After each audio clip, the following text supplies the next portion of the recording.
Carta 2. Esta carta, mais do que lida, deve ser ponderada. Eu sou Cristo. Enquanto atuo desde as mais altas esferas da consciência criativa divina, minha influência envolve o seu mundo. Usando uma metáfora, estou tão distante em consciência do seu mundo quanto o Sol está da Terra.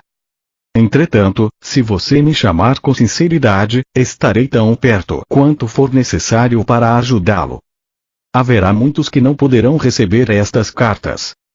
Estes ainda não estão prontos para elas. Haverá aqueles que tentarão abafar a sua existência, uma vez que os ensinamentos que contém serão uma ameaça para o seu sustento ou religião. Eles não terão êxito. A oposição apenas reforçará estas cartas.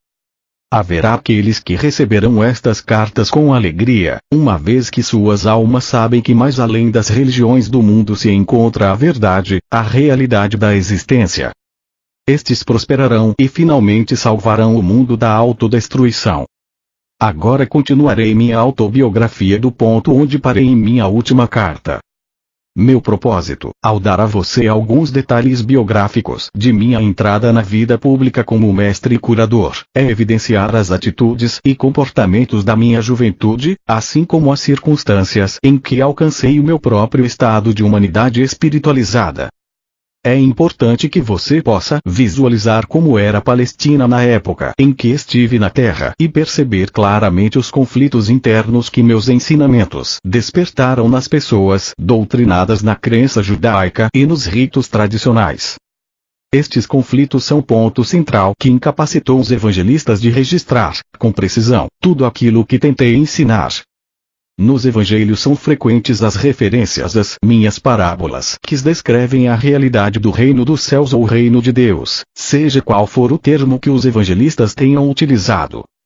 Porém, em nenhum lugar foi feita uma tentativa para aprofundar o sentido das palavras em si, para explorar as figuras de linguagem, ou para chegar ao significado espiritual do reino de Deus ou do reino dos céus. À medida que eu falar sobre os verdadeiros sermões que dei às pessoas, à luz das minhas experiências no deserto e do seu próprio conhecimento dos fatos científicos, você será capaz de entender pelo menos um pouco daquilo que tentei ensinar naquele tempo. Uma vez que meu sucesso foi muito limitado, é imperativo que outra tentativa seja feita no começo desta nova era, deste milênio, pois é com base no meu elevado conhecimento espiritual, privilegiado e iluminado, que será fundada e se desenvolverá a próxima era. Foi, e ainda é, essencial que um mestre como eu e como outros que existiram, muito sensíveis e totalmente comprometidos mental e emocionalmente com a busca da verdade da existência, venham à Terra cunhar palavras para descrever para a humanidade, aprisionada em palavras, aquilo que reside na dimensão criativa universal em um estado não definido. Se não fosse por tais mestres inspirados, as pessoas na Terra permaneceriam na ignorância a respeito de tudo o que há além da Terra, pronto para ser contatado e pessoalmente experimentado e absorvido, para promover a futura evolução espiritual.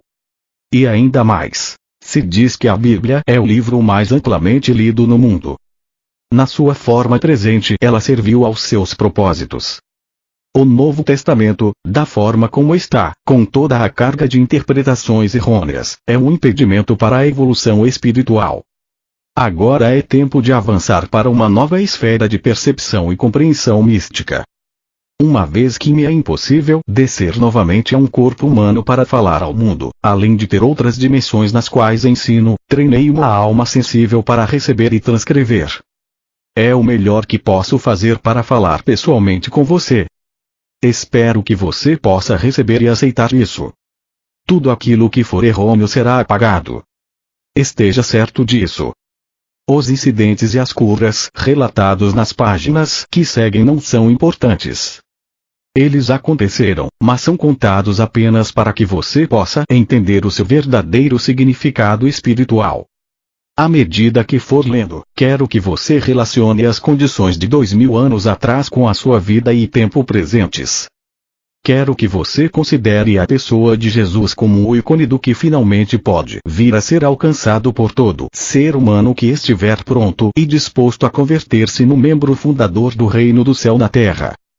Ainda que as pessoas do seu mundo sejam o que você chama de sofisticadas e cheias de importância, com seus modernos conhecimentos e ensinamentos, versados nos costumes contemporâneos e nas novas formas de se relacionarem uns com os outros, as pessoas daquele tempo eram basicamente iguais a você. Elas eram controladas e motivadas inteiramente pelos seus impulsos gêmeos de ligação, rejeição, desejos, repulsões, assim como você. Elas amavam, odiavam, criticavam, condenavam, caluniavam e intrigavam, tinham ambições de chegar ao topo da sociedade, desprezavam aqueles que fracassavam na vida, secretamente eram promíscuas, insultavam aqueles que de alguma forma eram diferentes delas. Para ajudar você a compreender e a entrar plenamente naquele tempo em que estive na Terra, minha consciência desceu até o seu plano de existência terrena para experimentar mais uma vez a pessoa de Jesus, as emoções e os acontecimentos nos quais estive envolvido. Quando saí do deserto e pus o pé na estrada em direção à minha aldeia de Nazaré, ainda estava exultante, exuberantemente feliz com o conhecimento tão gloriosamente revelado a mim no deserto. Fixei completamente meus pensamentos em tudo que havia aprendido e, se meus pensamentos se perdiam nas minhas antigas formas negativas de pensar, rapidamente me voltava para o Pai para receber inspiração e determinação para superá-los. Desta forma, eu voltava constantemente à luz da consciência e do entendimento. Algumas pessoas me olhavam com desconfiança, vendo minha alegria e também minha aparência suja e descuidada. Será que eu estava bêbado? Perguntavam-se. Outros me olhavam com aversão. Ao invés de reagir com raiva, como fazia no passado, eu lembrava que havia sido abençoado com visões e conhecimento que eles não podiam nem imaginar. Abençoei-os, rezei para que sua visão interior se abrisse de maneira semelhante e continuei em paz o caminho até minha casa. Entretanto, alguns aldeões olharam com compaixão para meu lamentável aspecto e correram para suas casas para buscar-me pão e mesmo vinho, para ajudar-me a continuar o caminho. Havia sempre alguém que me oferecia abrigo para a noite. O Pai Vida de fato supriu todas as minhas necessidades e me deu toda a proteção necessária. Durante todo esse tempo, eu não disse nenhuma palavra a respeito das minhas semanas no deserto. Sentia que ainda não era um momento. Por fim cheguei à minha aldeia, Nazaré, e o povo caçoou abertamente de mim, apontando o meu aspecto imundo e minha roupa rasgada. Vagabundo, preguiçoso, sujo foram algumas das palavras mais amáveis que me lançaram. Cheguei à porta de minha mãe com um sentimento de pavor, pois eu sabia que ela ficaria mais chocada do que seus vizinhos ao me ver diante dela. Magro, mostrando os ossos sob a pele, os olhos fundos, as bochechas vazias, a face queimada, os lábios rachados do sol, a barba longa e embaraçada. E a roupa? Ficaria furiosa ao ver minha roupa, sua cor original totalmente irreconhecível pelo pó do deserto e o tecido desfeito e rasgado. Subi os degraus e preparei-me para aguentar a fúria de minha mãe. Quando chamei, minha irmã veio à porta. Olhou-me boquiaberta, assustada e com os olhos arregalados e bateu-me a porta na cara. Ouvi-a correr para os fundos da casa, gritando: "Mãe, venha depressa, há um homem velho e sujo na porta." Escutei minha mãe resmungando irritada para si mesma, enquanto corria para a porta. Abriu-a de repente e ficou paralisada pelo choque. Eu sorri por um momento, ela olhou-me de cima a baixo cada vez mais horrorizada ao dar-se conta de que este homem de terrível aspecto era de fato seu filho rebelde, Jesus. Estendi minha mão para ela, dizendo: "Sei que causo pena a você, mas pode ajudar-me." Imediatamente sua expressão mudou, levando-me para dentro, trancou a porta. "Depressa", disse para minha irmã assustada. "Deixa de escândalo e põe água para ferver. Seu irmão está morto de fome. Não importa em que confusão se meteu, ele é da família. Temos que cuidar dele." Suavemente me ajudou a tirar a roupa, inclinou-me sobre um grande recipiente de água e esfregou-me até ficar limpo. Lavou-me, cortou meu cabelo e barba e cuidadosamente cobriu as feridas do meu corpo e lábios com uma pomada cicatrizante. Nenhum de nós quebrou o silêncio. Saboreei o amor que ela me demonstrou e tentei demonstrar minha gratidão como uma atitude mais doce e sensível. Depois de vestir-me uma túnica limpa, ela serviu-me uma refeição frugal de pão, leite e mel. Relutante, deu-me vinho para recuperar as forças, embora estivesse claro que ela pensava que era o vinho a grande causa de minha terrível situação. Então conduziu-me até a cama e cobriu-me. Dormi por várias horas e acordei revigorado pela luminosa manhã de sol que se via pela janela. Eu agora estava ansioso para falar com minha mãe e dizer-lhe que eu era de fato um Messias, mas não daquele tipo que imaginava o povo judeu. Eu podia salvar as pessoas das más consequências de seus pecados. Podia ajudá-las a encontrar saúde, abundância, a satisfação de suas necessidades, porque agora podia ensiná-las exatamente como havia sido criado o mundo. Assim que comecei a falar, ela começou a ficar encantada e animada. Pulou de pé e quis sair correndo para contar aos vizinhos que seu filho era realmente o Messias. Deveriam ouvir a maneira como ele falava, e ele havia jejuado no deserto. Mas eu a impedi de fazer isso. Eu disse que ainda não havia contado a ela o que me fora revelado. Uma das coisas mais importantes que havia aprendido era que os judeus ortodoxos estavam completamente equivocados a respeito de suas crenças no Deus vingativo. Não havia tal coisa. Isto a deixou contrariada e desconcertada, então exclamou: como, então, Jeová vai governar o mundo e nos tornar bons e nos fazer escutar seus profetas, se não nos castigar? Agora você ficou tão importante que pode ensinar aos sumos sacerdotes o seu próprio trabalho, que foi transmitido a eles desde o tempo de Moisés. Vai trazer ainda mais vergonha para esta casa. Ela começou a chorar e disse com raiva: você em nada mudou. Somente mudaram as coisas que diz. Você só me trouxe dor. Como pude acreditar que você seria um Messias? Com suas ideias estranhas só levará nosso povo a maior tormento do que nunca. Meus irmãos a ouviram em prantos e vieram correndo, querendo colocar-me para fora de casa. Ofereci sair pacificamente, porque não queria mais alvoroço. Se essa era a forma de minha mãe reagir, eu poderia estar certo de que os demais também reagiriam da mesma forma ao que eu tinha para dizer. Percebi que precisava de paz de espírito, descanso absoluto e silêncio para colocar em ordem meus pensamentos e experiências. Teria que rezar e pedir inspiração para saber a melhor maneira de abordar os judeus com minha mensagem de boas novas. Estava certo de que o Pai Vida atenderia à minha necessidade e que eu encontraria a acomodação mais conveniente em algum lugar. Minha mãe, embora furiosa com minha atitude de grande cabeça dura, estava atormentada por seus sentimentos de amor e compaixão por mim, devido ao estado deplorável em que me encontrava.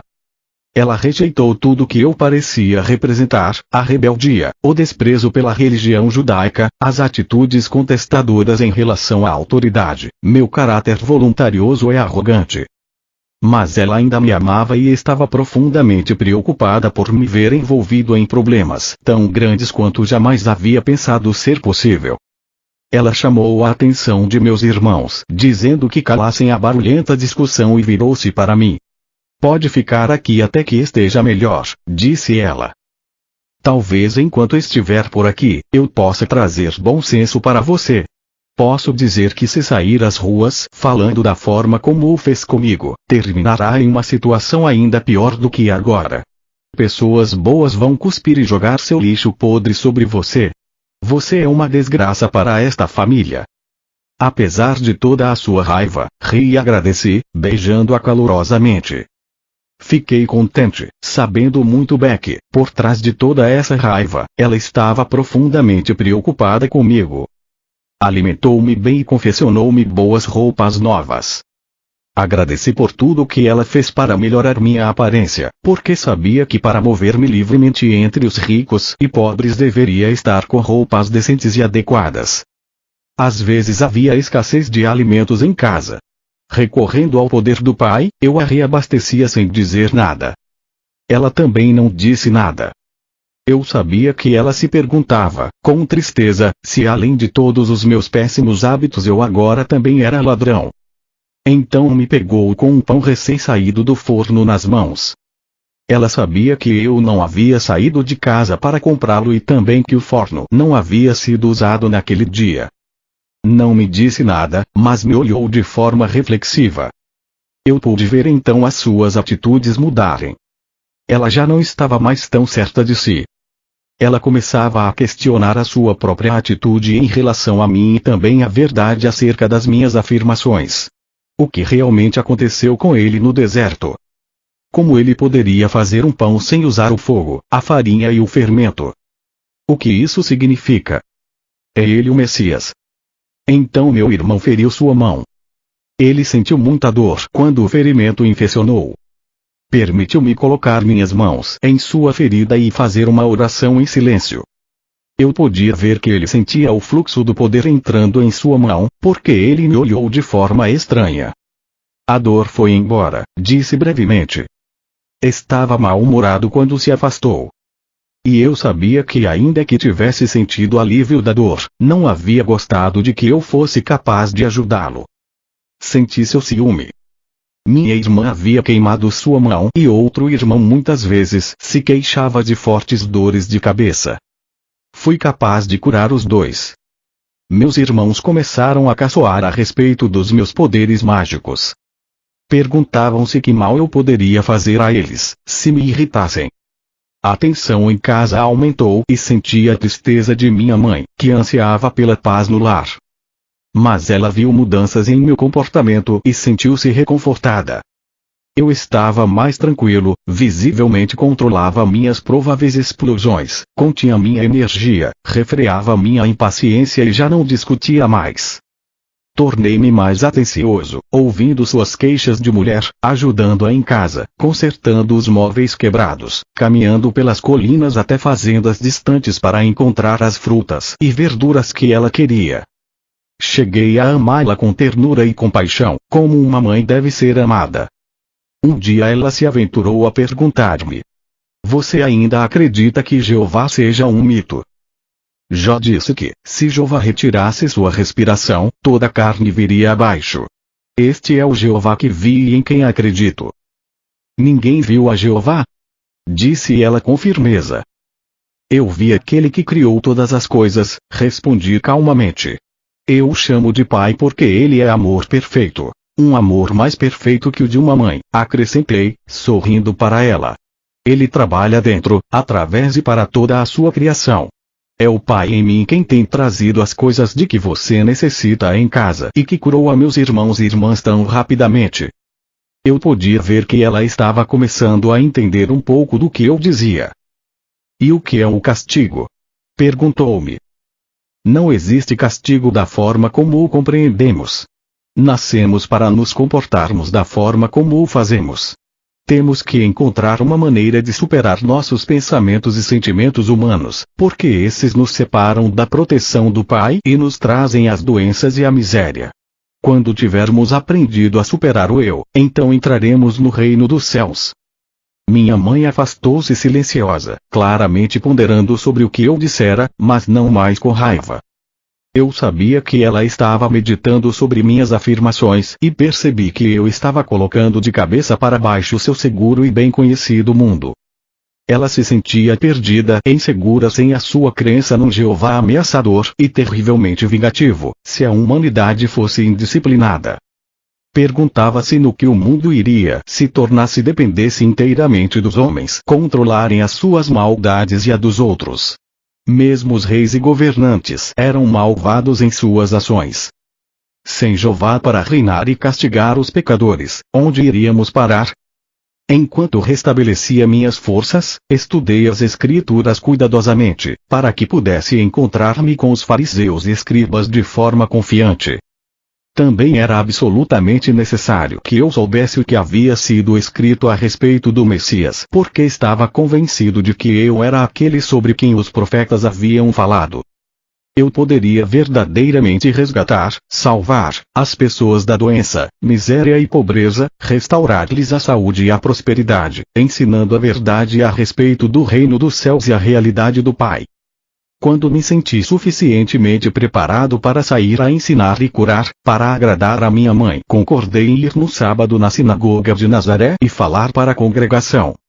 Como era o costume, levantei-me e foi entregue o livro de Isaías para ler. Escolhi a passagem que profetizava a vinda do Messias que viria libertar o povo judeu de todo tipo de escravidão. O Espírito do Senhor está sobre mim, porque o Senhor me ungiu para pregar as boas novas aos pobres. Ele me enviou para anunciar a libertação aos encarcerados e a recuperação da vista aos cegos, para libertar os oprimidos, para proclamar o ano da graça do Senhor. Então sentei-me dizendo: hoje, vocês veem esta profecia cumprir-se em mim. Isto produziu choque e espanto no rosto dos homens, que me olhavam atônitos, mas eu continuei falando, sabendo que o Pai me diria o que falar. As palavras vieram sem hesitação. Falei de minha experiência no deserto e relatei a visão do bebê crescendo até a idade adulta, sendo envolvido inconscientemente em correntes e ataduras mentais e assim ficando cego e aprisionado na escuridão interior, fechando-se para Deus. Expliquei que ao fazer isso, eles expunham-se à opressão de conquistadores, escravidão, pobreza e doenças. Porque Deus é luz, eu disse. E luz é a substância de todas as coisas visíveis. E luz é o amor que faz todas as coisas para que o homem desfrute delas. Todas as bênçãos de abundância e saúde foram livremente disponibilizadas para aquele que amar a Deus com a mente, o coração e a alma e que viver estritamente segundo as leis de Deus. Quando terminei, houve um completo silêncio na sinagoga. Senti que a congregação havia experienciado algo estranho, poderoso e que tinha sido elevada a um plano superior do pensamento. Desejei que nada interrompesse a tranquilidade transcendente daquele momento. Em seguida, começaram a sussurrar entre si. Eles se perguntavam quem eu era. Alguns estavam convencidos de que eu era Jesus, a pessoa cuja família era bem conhecida na aldeia, mas outros não podiam aceitar aquilo, uma vez que eu havia falado como alguém que tinha autoridade. Infelizmente, senti ressurgir minhas antigas reações para com aqueles homens religiosos. Sabia que tinham me desprezado no passado, de forma que esperava por essa rejeição.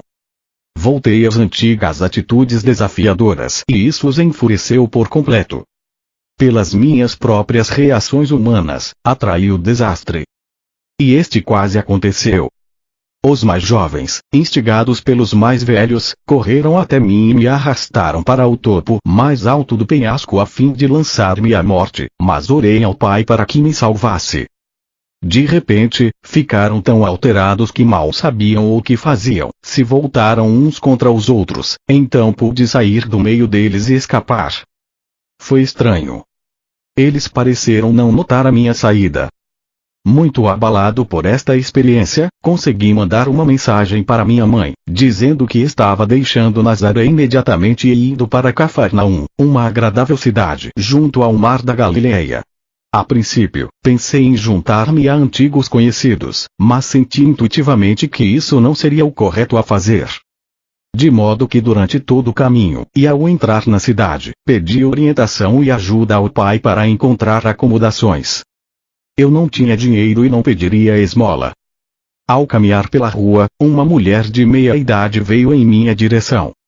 Ela carregava pesados cestos e seu rosto estava triste. Parecia ter chorado. No impulso abordei-a perguntando onde poderia encontrar alojamento. Ela disse brevemente que normalmente me ofereceria uma cama, mas que estava com seu filho muito doente em casa. Também disse que tinha ido comprar algumas provisões para alimentar os consoladores que haviam se reunido para chorar a morte iminente de seu filho. Meu coração se afligiu por ela, mas também se alegrou. Prontamente tinha sido dirigido para alguém que eu poderia ajudar. Expressei minha simpatia e ofereci-me para carregar suas cestas até a casa. Ela me olhou por um momento, perguntando-se quem eu poderia ser, mas aparentemente ficou satisfeita com minha aparência e conduta. No caminho, disse-lhe que talvez eu pudesse ajudar seu filho. Você é médico? Perguntou-me. Respondi que não havia recebido formação médica, mas que poderia ajudá-lo. Ao chegar em sua casa, de pedra, grande e bem construída, o que indicava boa situação social e prosperidade, levou-me até seu marido dizendo: "Este homem diz que pode ajudar nosso filho." Melancólico, o homem inclinou a cabeça e não disse nada. A mulher, que se chamava Miriam, afastou-me dizendo que ele estava aflito e muito zangado. "O rapaz é nosso único filho entre muitas filhas e ele culpa Deus pela doença do garoto." Miriam começou a chorar. "Se ele fala assim contra Deus, que outros problemas cairão sobre nós?" perguntou-me. "Tranquilize-se", disse-lhe. "Logo verá que seu filho ficará bem novamente." Ela olhou-me com dúvidas, mas levou-me até o quarto onde o rapaz estava. Fazia calor e o ambiente estava sufocante, cheio de gente, bem intencionada e triste, conversando. Pedi à mãe para esvaziar o quarto, mas os visitantes resistiram. Eles queriam ver o que aconteceria e somente saíram do quarto contrariados quando Miriam chamou seu marido para falar com eles. Podia escutá-los discutindo com o pai no quarto ao lado. O que este homem achava que poderia fazer, se o médico já havia declarado ser incapaz de ajudar o rapaz? O pai veio até o quarto para ver por si mesmo. Seu filho estava mortalmente pálido, com muita febre. A mãe explicou que ele não podia engolir a comida e que estava com o intestino solto. Ele havia estado assim por vários dias e tinha perdido muito peso. O médico disse que nada mais poderia ser feito. Ele provavelmente morreria.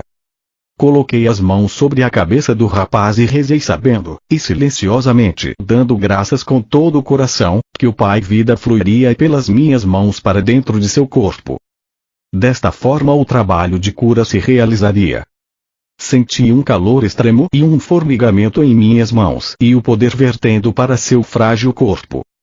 Fui inundado por uma alegre gratidão. Como era grandioso e maravilhoso o Pai Vida, quando liberado para fazer o seu trabalho natural de cura. Sua mãe e seu pai, olhando ansiosos para ver o que aconteceria a seguir, seguravam a mão um do outro e observavam com muita atenção. Quando eles viram a cor do seu filho mudar, do branco para um rubor mais sadio, exclamaram com espanto e alegria. Depois de algum tempo, o rapaz levantou seu olhar para mim, dizendo claramente: "Agradeço, estou bem melhor agora. Estou faminto e quero algo para comer." Sua mãe riu de felicidade e o abraçou apertado, mas estava um pouco apreensiva. "Não posso dar comida a você, filho meu. O médico ficaria zangado."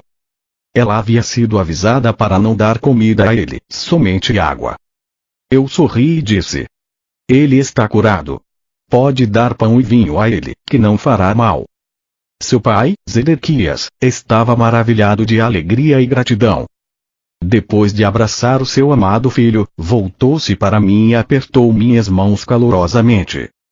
Ficou dando tapinhas em meus ombros enquanto balançava sua cabeça, incapaz de falar devido às lágrimas que escorriam por sua face. Quando ele finalmente se recompôs, entrou no salão e falou às pessoas que lá estavam. Meu filho, quase morto, recuperou a plenitude da vida novamente. Suas palavras foram recebidas com gritos de alegria, entusiasmo, incredulidade, questionamentos, risadas e felicitações.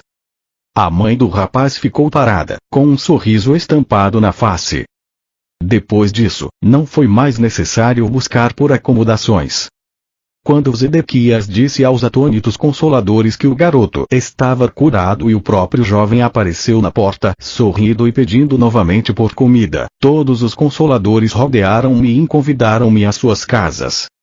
No entanto, preferi ficar com o pai do garoto, que agora dizia estar cheio de perguntas a fazer-me. Ele esperava que eu pudesse respondê-las. Depois de colocar o vinho e a comida sobre a mesa, todos foram convidados a comer até saciarem-se. Zedequias sentou-se e formulou sua primeira pergunta. Ele disse: "Você fez algo que nenhum sacerdote ou médico poderia fazer. A cura vem somente de Deus. Embora seja um desconhecido, percebo que você deve vir de Deus." "Sim", respondi. E as pessoas murmuraram assombradas. Esta doença que veio ao meu filho era um castigo por algo que eu tenha feito de errado no passado. E como eu poderia cometer um pecado tão grave que Deus quereria levar meu único filho? Muitas das pessoas que escutaram estas palavras acenaram com a cabeça. Você fez a pergunta que mais quero responder, Zedequias. Deus nos dá a vida e a existência do ser. Ele não iria arrancá-la de nós como um homem arrancar um tesouro de outro só porque está zangado com ele. Esta é a maneira como a humanidade se comporta, não Deus. E Deus não está sentado em um trono em algum lugar do céu, como fazem os reis humanos que se sentam em seus tronos e governam o seu povo. Esta é a maneira humana de proceder, uma crença humana, não a verdade. A maneira de proceder de Deus vai muito além do que a mente humana pode conceber ou sonhar. Somente eu vi aquele que nos trouxe à existência e sei que ele não é o tipo de Deus que os rabinos ensinam.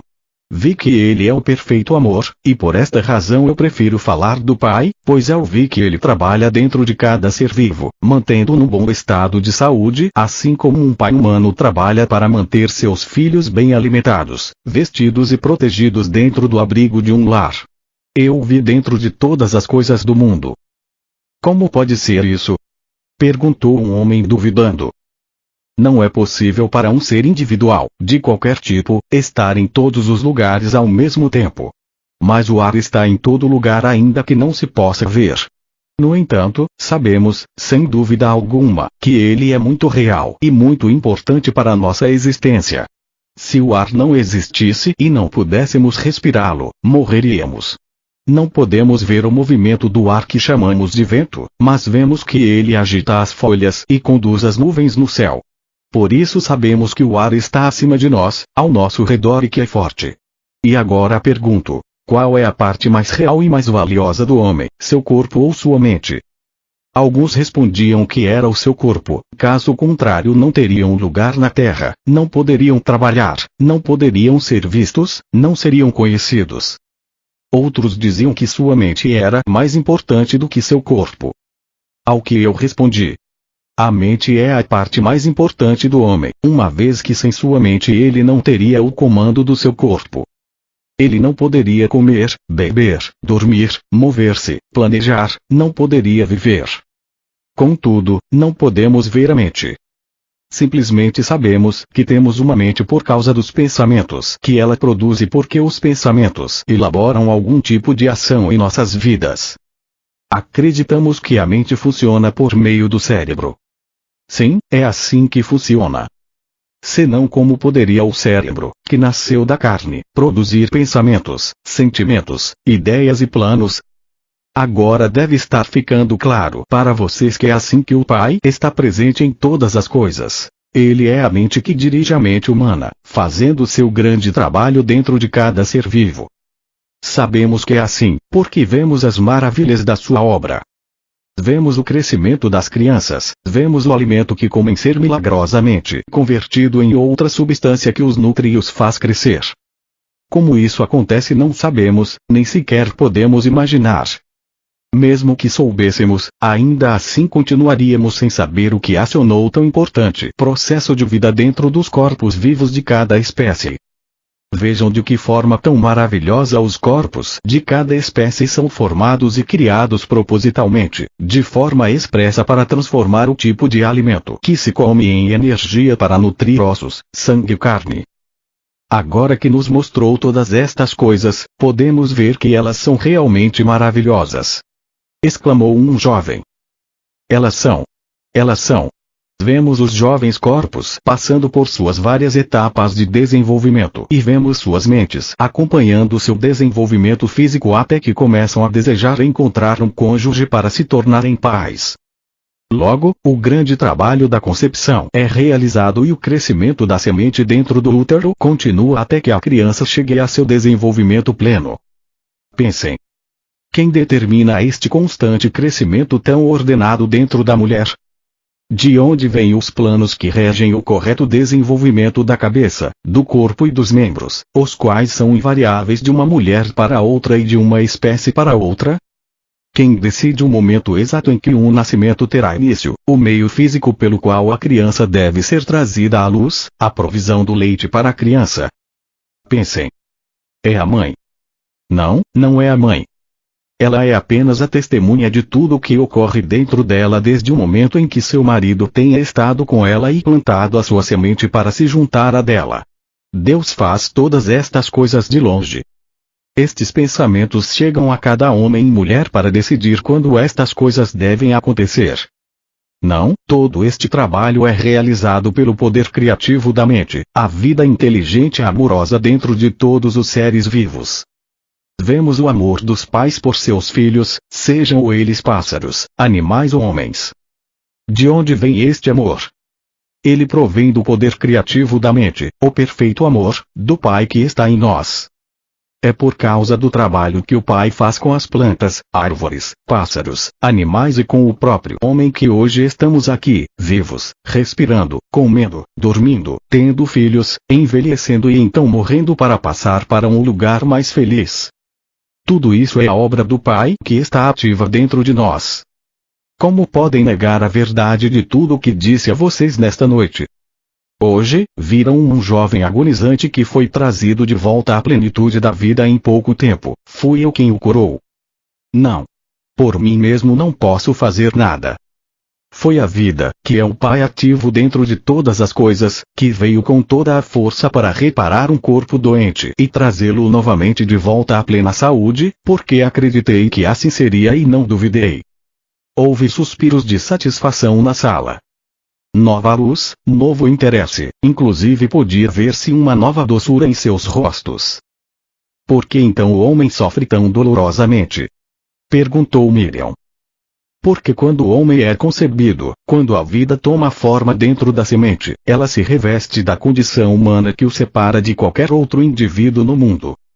Para fazê-lo único, uma figura isolada, não lhe dá nenhum outro, solitário, privado, sua própria pessoa, ele torna-se sujeito é controlado por dois impulsos poderosamente fortes em sua natureza terrena, o de ligar-se a todas as coisas que deseja muito e o de rejeitar e afastar tudo aquilo que não quer. Estes dois impulsos básicos do homem estão presentes em cada coisa que ele faz ao longo da vida e são inteiramente responsáveis pelos problemas que atrai para si. Embora o Pai esteja ativo no interior do homem, não há nada de humano nele. Portanto, o Pai nada retém, nada rejeita, nada condena, nem mesmo vê a transgressão. Tudo aquilo que o homem faz e que chama de pecado é apenas deste mundo e só existe punição neste mundo, porque é uma lei da existência terrena. Como você sabe, que tudo o que você semear, mais tarde colherá. Pelo fato de extrair sua vida e sua mente do Pai, o próprio homem é o criador dos seus pensamentos, palavras e ações. Seja o que for que ele pensa, diz, faz e acredita, retorna a ele da mesma forma, algum tempo depois. Não existe castigo que venha do Pai, quaisquer que sejam os males que assolarem a humanidade, estes são completo resultado de suas próprias decisões.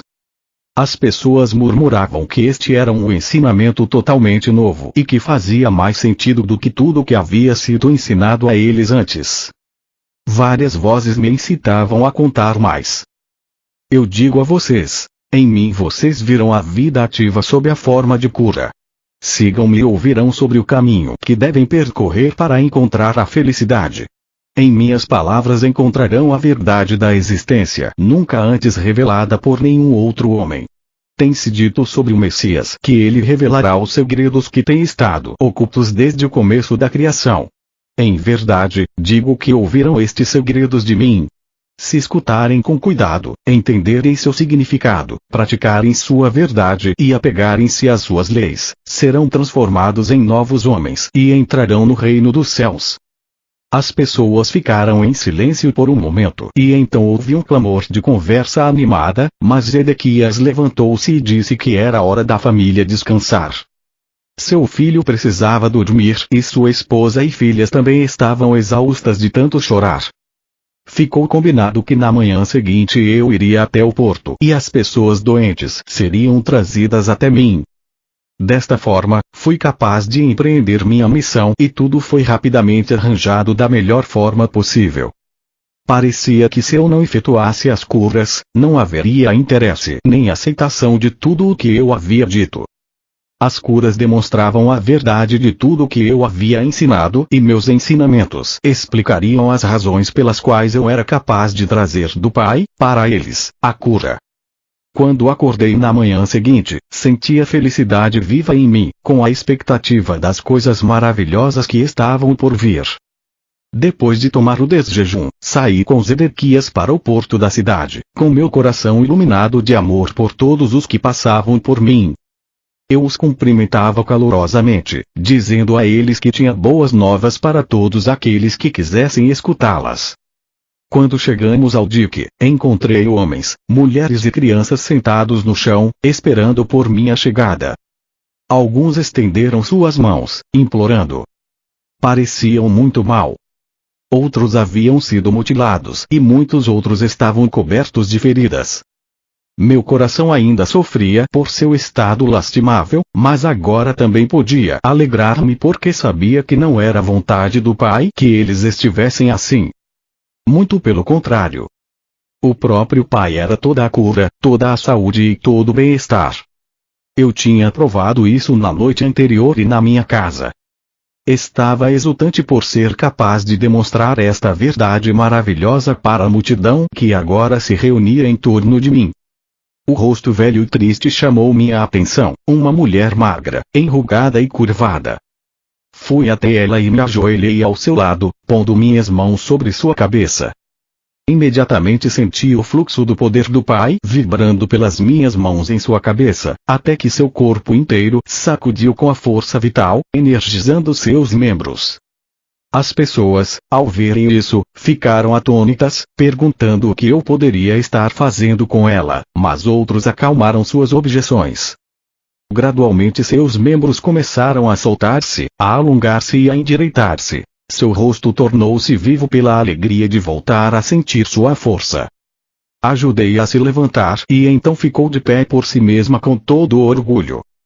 Ela estava tão tomada pela felicidade que começou a chorar, depois riu e dançou, chamando as pessoas. Louvado seja Deus, dizia ela, louvado seja Deus. E outros que ali estavam repetiam o refrão. Todos estavam profundamente comovidos com o que haviam visto. A aglomeração de pessoas apertando-se contra mim foi tão grande que Zedequias ofereceu-se para controlá-la. De forma organizada e ajudado por outros dos espectadores ansiosos, dirigiu ordenadamente os doentes para mim, para que eu pudesse atendê-los, segundo suas necessidades mais profundas. No final, sentindo-me cansado, meu anfitrião convidou-me a voltar para casa e jantar. Despediu aqueles a quem eu não tinha sido capaz de curar por falta de tempo. Assegurou a eles que eu retornaria no dia seguinte. Foi uma noite festiva, tanta coisa para falar, tanto para celebrar, tanto para ensinar, tanto para aprender, todos certamente reconheciam naquilo a boa nova. Eu sabia que havia sido aceito por muitos por dizer a verdade do que havia visto no deserto. E assim continuou por muitos dias. As pessoas vinham de longe para ver-me. Zedequias e outros amigos seus me ajudaram a controlar a multidão para que eu pudesse curar e ensinar. O povo ouvia com prazer. Eles falavam entre si sobre o Pai e estavam ansiosos por aprender mais a respeito das correntes e ataduras que confinam as pessoas na miséria. A aglomeração de pessoas tornou-se tão grande que eu logo percebi que precisava achar meus próprios ajudantes em quem eu pudesse confiar para me auxiliar. Já era hora de Zedequias voltar a conduzir o seu negócio de couro, que ele vinha deixando de lado. Fui embora para as montanhas para rezar a respeito da escolha dos discípulos. Quando veio a mim a convicção de que eu seria guiado para fazer a escolha, retornei a Cafarnaum. Senti um forte impulso para descer pela beira do porto e falar com alguns homens que eu tinha visto escutarem meus ensinamentos com muita atenção. Queria saber se eles deixariam suas redes de pesca para juntarem-se a mim. Quando os chamei, Simão, André, Tiago e João vieram imediatamente, felizes em poder ajudar no meu trabalho de cura e ensinamentos. Outros também se juntaram a mim assim que comecei meu trabalho entre as pessoas. deixei meu anfitrião, a casa de Zedequias, que me assegurou entusiasmado que eu poderia retornar a qualquer momento. E foi assim que comecei minha missão como mestre e curador peregrino, indo sempre que necessário pelas vilas e aldeias. Antes de partir, reuni os jovens que tinham aceitado com alegria me ajudar. Escutariam meus ensinamentos e ficariam perplexos pelo muito que eu tinha a dizer. Era vital que explicasse a eles primeiro o fundamento de tudo o que havia sido revelado a mim no deserto. Disse que apesar da vida ociosa que eu levava antigamente, sempre havia sentido uma profunda compaixão pelas pessoas. E foi minha compaixão que me afastou desse Deus ensinado pelos rabinos. Quando falei da minha total rejeição de um Jeová punitivo, pude ver a dúvida e o choque em seus rostos. Por um tempo considerável, expliquei que eu questionava como era possível falar de um Deus bom, quando crianças inocentes suportavam tanto sofrimento. Enquanto falava, via como seus rostos iam relaxando aos poucos. Continuei dando voz às minhas dúvidas e raivas de antigamente, até que vi suas expressões mudarem para a aceitação e em seguida para a concordância completa. Descobri que havia expressado suas próprias dúvidas e perguntas, as quais nunca antes tinha tido coragem de admitir. Enquanto falávamos, pude sentir seu alívio de que já não estavam mais sós em suas resistências secretas com relação aos ensinamentos dos rabinos. Disse que chegou um momento em que comecei a perceber mais claramente que estava desperdiçando a minha vida. Queria mudar e senti fortemente que deveria ir até João Batista como ponto de partida, para começar uma nova forma de vida. Descrevi o que aconteceu durante o batismo e minhas 6 semanas no deserto. Expliquei que todos os meus pensamentos, crenças, atitudes, arrogância e rebeldia prévia foram paulatinamente limpos de minha consciência, enquanto passava pelas profundas revelações e visões que me mostrarão a realidade que eu agora chamava de Pai. Expliquei a natureza do Pai e que esta natureza divina era constituída também da vontade divina. Disse que era o próprio homem que em seu íntimo se afastava do Pai, por seu pensamento errôneo e comportamento equivocado e que somente o homem, primeiro pelo arrependimento e logo depois pela limpeza mental e emocional, poderia encontrar seu próprio caminho de volta ao pleno contato com o Pai. Quando isso se cumprisse, a plena natureza do Pai seria liberada dentro da mente, coração, corpo, alma, no ambiente e nas experiências da pessoa. Quando isso se produzisse, tal pessoa entraria no reino dos céus governado pelo Pai e o reino dos céus se estabeleceria ele mesmo na consciência da pessoa. Ela atingiria então o propósito de sua existência. Enquanto conversava com meus discípulos, via suas reações refletidas em seus rostos. Toda dúvida havia desaparecido, havia agora um resplandecer de luz de compreensão e alegria. Esses jovens tornaram-se fiéis, entusiastas e exclamaram: "Estas sim são boas novas." Entretanto, após a aceitação de tudo o que eu dissera, houve momentos em que se perguntavam se seria verdade tudo aquilo que eu havia dito. Entende aquilo?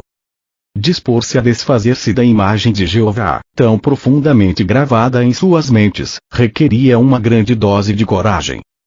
Havia momentos em que falavam entre si e questionavam quem era este homem que pretendia tais maravilhas.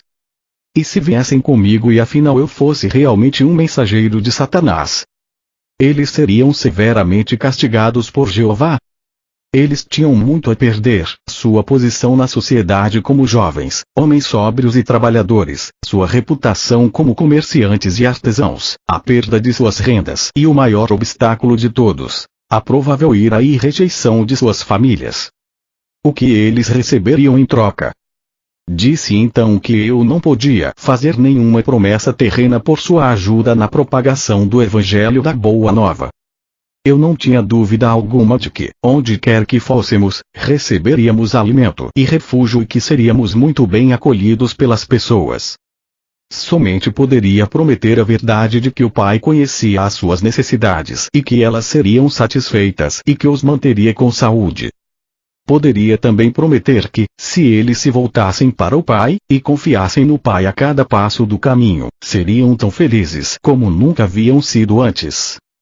experimentariam o reino dos céus por eles mesmos, na medida em que deixassem de lado as exigências do eu e se pusessem a serviço dos outros.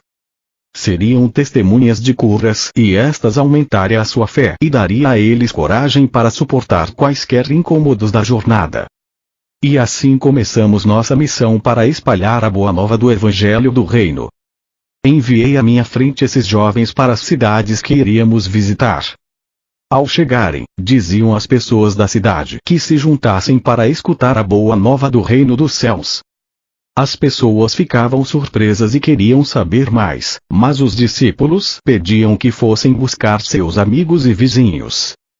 Todos ficariam sabendo do que se tratava, quando Jesus chegasse, e também haveria curas de seus doentes. Excitados, muitos corriam para ajudar a difundir a boa nova e logo estavam reunidos formando uma grande multidão. Eu, que havia me rebelado apaixonadamente contra as pregações religiosas que ameaçavam os pecadores com violência, castigos e condenações, agora caminhava com alegria para ir ao encontro destas multidões. Eu tinha a minha boa nova para compartilhar com eles e iluminar o seu dia, além de curar suas doenças e aflições, para encher de alegria suas vidas. Antes eu circulava entre as pessoas egoisticamente e com as mãos vazias, aceitando a sua boa vontade, e às vezes generosidade, com pouca gratidão. Agora eu vinha com uma abundância de possibilidades vivificantes para todos aqueles que estavam dispostos a ouvir minhas palavras e tomar medidas para melhorar a sua qualidade de vida. Quero que você, que está lendo estas páginas, compreenda plenamente minha posição naquele tempo, meu estado de consciência depois de minha iluminação no deserto e a pessoa que eu apresentava aos meus conterrâneos como Jesus. Foram feitas tantas conjecturas a meu respeito que devo contar a verdade a vocês. Nasci para ter um bom físico quando amadurecesse, fortes traços aquilinos, uma inteligência notável e uma facilidade para a mímica e o riso. Mas como muitos de vocês hoje, não cuidei dos meus talentos terrenos. Na hora de ir para o deserto, meu rosto e minhas maneiras eram o que se poderia descrever como abaixo do que deveriam ser. Embora eu tivesse começado a examinar-me e a rebelar-me contra o que havia me tornado, meu intelecto tinha sofrido pelo mau uso que eu fizera dele, constantemente me envolvendo em discussões e discordâncias sobre religião e cedendo a discursos irreverentes. Eu fazia as pessoas rir. Eu era amado pelos homens e mulheres com quem me misturava, mas eles certamente não me respeitavam. Por isso o espanto daqueles que me conheciam quando falei na sinagoga em Nazaré. Enquanto minha mãe cuidou de minha saúde, eu fiz poderoso uso do conhecimento e da iluminação que me foram dados no deserto. Isso me fez voltar a ser o homem que estava destinado a ser. Quando comecei minha missão, estava inteiramente consciente de que eu era o único com o supremo conhecimento dos segredos da criação e da existência em si. Portanto, podia dizer com perfeita confiança: ninguém além de mim viu o Pai. Eu sabia que tudo em que os homens sinceramente acreditavam era falso, irreal. Sabia que eu havia sido especialmente moldado e projetado pelo Pai para esta missão. Eu havia sido abençoado abundantemente com a energia física, a vitalidade para falar e a capacidade de conceber parábolas significativas para transmitir a mensagem com sucesso e de uma forma que nunca seria esquecida. Além disso, eu compreendia os meus companheiros muito bem, devido à longa associação que tinha com eles. Conhecia suas esperanças mais profundas, seus medos mais desesperados, sabia o que os fazia rir e o que os induzia a zombar e a escarnecer dos ricos e pretensiosos. Sabia também a que ponto os velhos e jovens sofriam silenciosa e corajosamente. Experimentava profunda compaixão pela população que vivia com medo, suportando o chicote verbal dos fariseus e se inclinando diante das leis fiscais dos romanos. Sabia como seu orgulhoso espírito judeu havia sido ferido pelos gentios conquistadores, a quem foram obrigados a honrar com cumprimentos verbais, de mão e de joelho, mas a quem desprezavam por trás das portas fechadas. Conhecia e compreendia completamente a vida e o pensamento do povo. Eu já havia pensado seus pensamentos, sentido seus ressentimentos, sofrido suas ansiedades em tempos de privações e me sentido impotente nas garras do governo romano. E agora sabia que nada desse sofrimento era realmente necessário. Conhecendo, como eu conhecia, a realidade da existência, a realidade do Deus universal, eu podia claramente perceber a insensatez das autoridades judias, que impunham sobre a população uma penosa forma de vida que era completamente errônea e em total contradição com a verdade do ser. Esta situação me causava profunda irritação. Em consequência, sabia que havia sido perfeitamente moldado e afinado para tornar-me instrumento purificado da ação divina na Palestina, dirigido por minha paixão pela verdade e compaixão pelo próximo. Por isso eu me chamei Filho do Homem, porque sabia exatamente o que a humanidade enfrentava em sua vida cotidiana. Além disso, eu tinha plena confiança de que poderia alcançar meu objetivo de levar a verdade às pessoas e assim ser instrumento de mudança na qualidade de suas vidas. Por este motivo, ainda que eu soubesse desde o início de minha missão que haveria um preço a pagar por tudo o que me propus a fazer, virar de ponta cabeça e pelo avesso o mundo conhecido dos judeus, estava preparado para enfrentar e passar por isso. Não poderia escapar, porque amava as pessoas com o amor do Pai que fluía do meu coração e ser. Pois o Pai amor é a essência do dar, dando-se Ele mesmo no ser e existência visíveis, no crescimento, proteção, nutrição, cura e satisfação de todas as necessidades da criação tornada visível. Eu sabia que era o presente de salvação do Pai para as pessoas, para o mundo, e, não, como eles supuseram e ensinaram durante séculos, a salvação do castigo imposto aos pecadores por um Deus irado, mas para salvar as pessoas da repetição diária dos mesmos enganos do pensamento errôneo, pensamento esse que criou seus infortúnios, pobreza, doença e miséria. Porque amava tão profundamente a raça humana, eu estava preparado para ensinar e curar, desafiando os sacerdotes judeus. Estava disposto a morrer na cruz pelo que verdadeiramente tinha visto no deserto, conhecia com todo o meu coração e queria compartilhar até a última gota de minha capacidade para fazê-lo. Esta é a verdade sobre a minha crucificação e todo o resto que você ouviu são suposições humanas decorrentes da prática judaica de oferecer sacrifícios no templo. Eu era um presente do Pai para a humanidade, para ajudá-la a superar sua ignorância das leis da existência e a encontrar o verdadeiro caminho da vida, que conduz à alegria, à abundância e à perfeita plenitude do reino dos céus. Estas eram as percepções, os desejos, as intenções, os objetivos e os pensamentos que levava em minha mente e coração.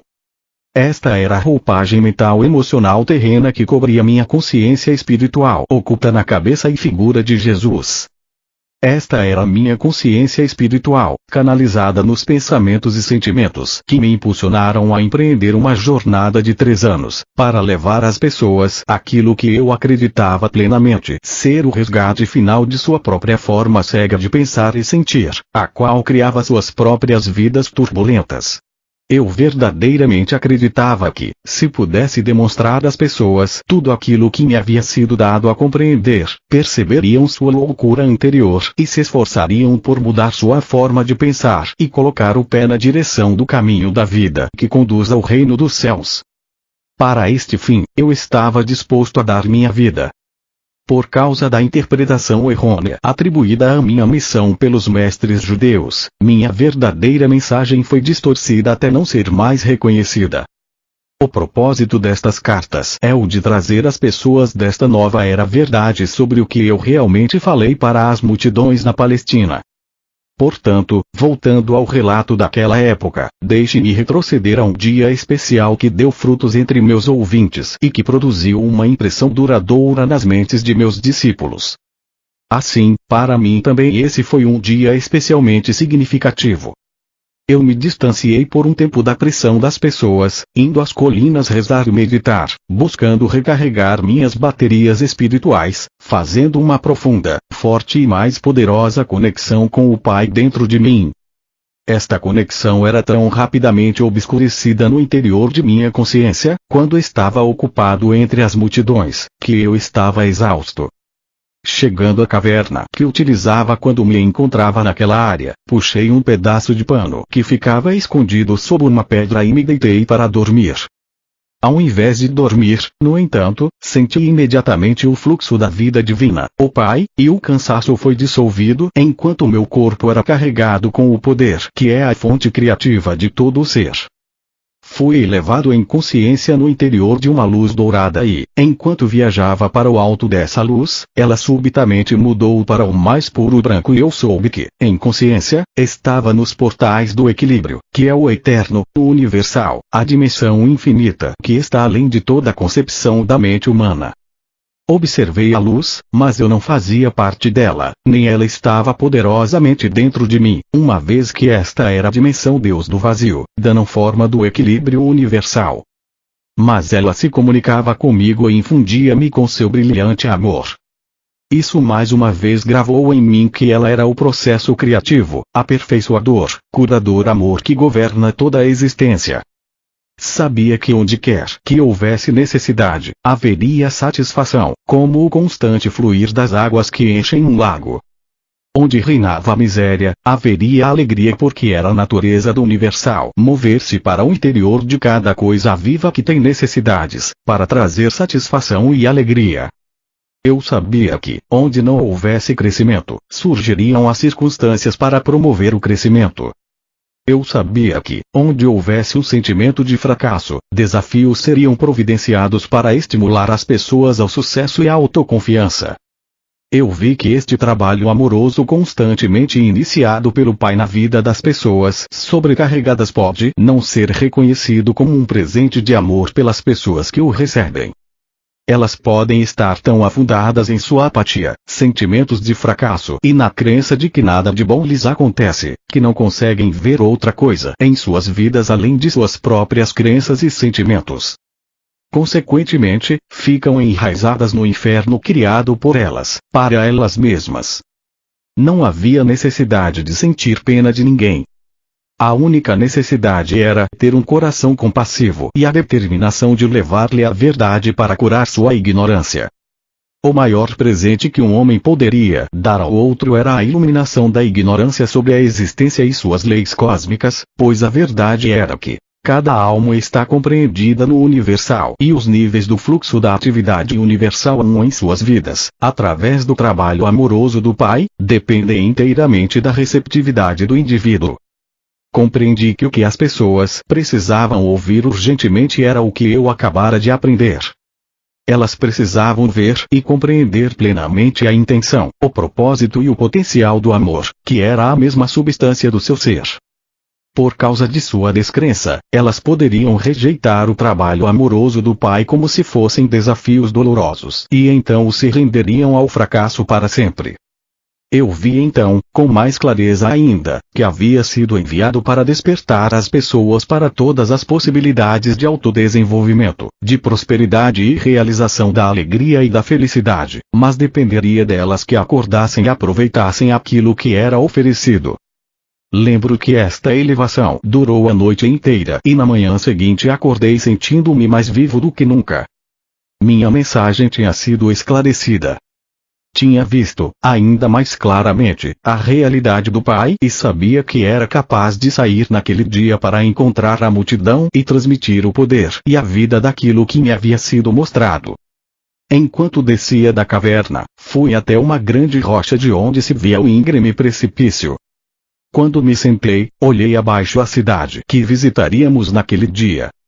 Podia sentir aquele processo de aperfeiçoamento, aquele impulso que tudo criava, o Pai, surgindo em mim e ansiava por compartilhar aquilo com os demais, antes que os problemas da vida diária o encobrissem, e isso perdesse o poder e a força motriz no interior de minha consciência humana.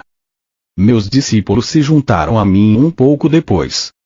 Ao chegarmos à cidade, eles orientaram as multidões para que se dirigissem para um terreno inclinado além das casas. Em pé, sobre uma grande rocha no meio deles, comecei a falar. Descobri que a paixão, a alegria, o desejo, a veemência e a convicção vertiam espontaneamente nas palavras que pronunciava.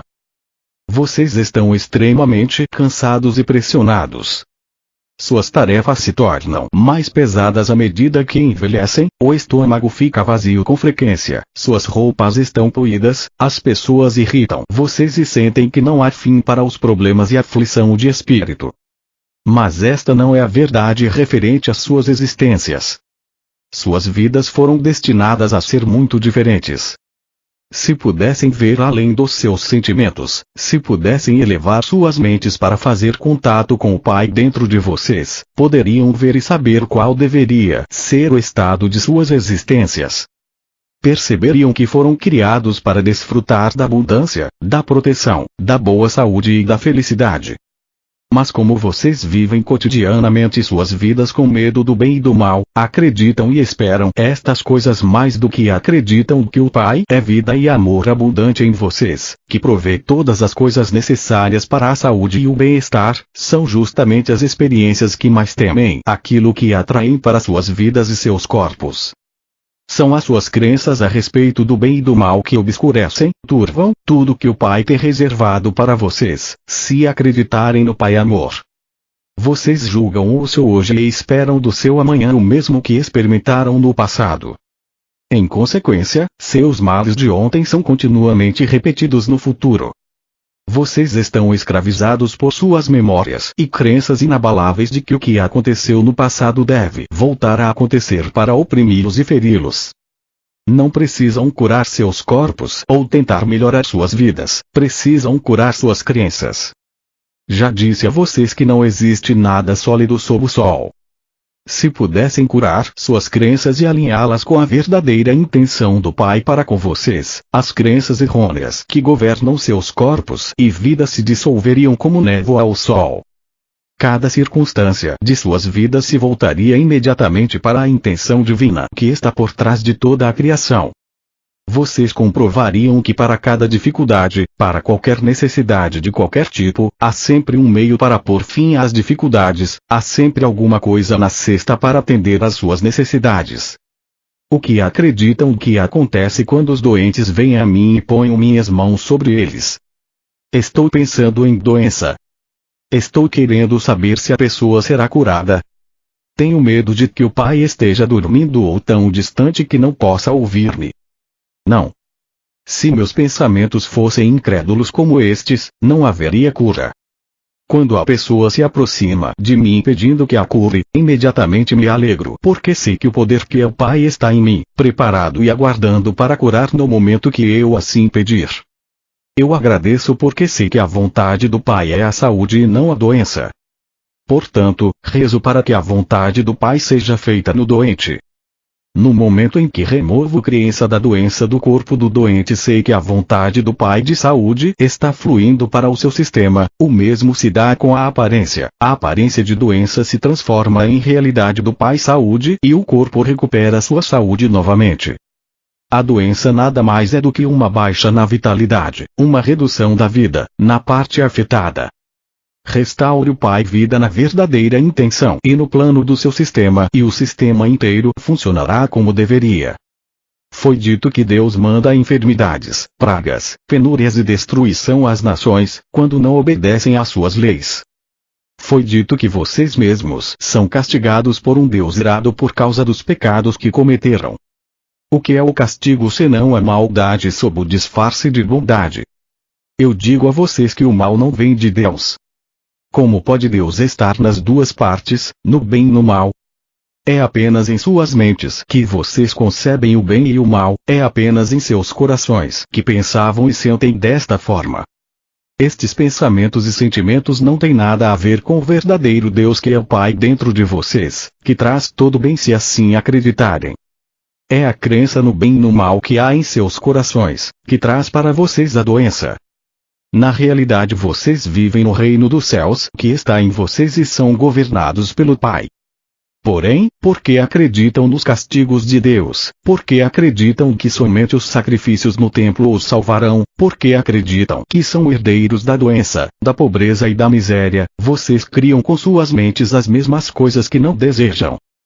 Não se sintam abatidos, alegrem-se e sejam felizes. E saibam que aqueles que passam necessidades, longe de ser castigados e abandonados por Deus, ainda que tenham pecado, são verdadeiramente abençoados. O homem que não tem nada é rico no poder do Pai se escutá-lo, confiar nele e viver nele. Quando seus estômagos estão satisfeitos, quando seus corpos conhecem o bem-estar e suas mentes e corações estão confortáveis, vocês não têm necessidades urgentes de que o Pai torne-se ativo em vocês para satisfazer suas necessidades. Vocês acreditam que seus próprios pensamentos e mãos satisfazem facilmente suas necessidades, de forma que quando falam de Deus podem apenas falar sobre o que ouvem por outros, vocês mesmos não têm nenhuma experiência direta de Deus. Considerem os ricos. Estão mergulhados, confinados, atolados em suas próprias riquezas.